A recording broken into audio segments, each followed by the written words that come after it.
కొద్దిసేపటి క్రితం మంగళగిరిలోని పోలీస్ హెడ్ క్వార్టర్స్లో హోంమంత్రి అనిత మరియు డీజీపీ పోలీస్ కానిస్టేబుల్ పరీక్ష తుది ఫలితాలను విడుదల చేశారు.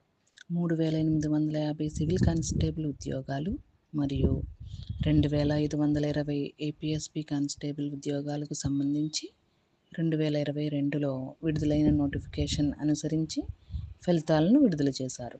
5,03,486 మంది ఈ పరీక్షకు దరఖాస్తు చేయగా 95,238 మంది ప్రిలిమినరీ పరీక్షకు ఉత్తీర్ణత సాధించారు. మెయిన్స్ పరీక్షలో 33,921 మంది ఉత్తీర్ణులు కాగా వీరి నుండి తుది మెరిట్ లిస్టును ఈరోజు విడుదల చేశారు.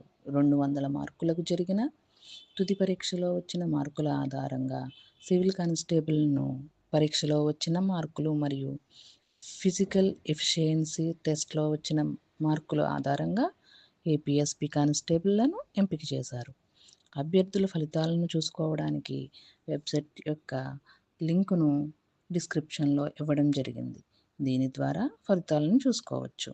అధికారిక వెబ్సైట్ నుండి అభ్యర్థులు ఫలితాలను డౌన్లోడ్ చేసుకోవచ్చు.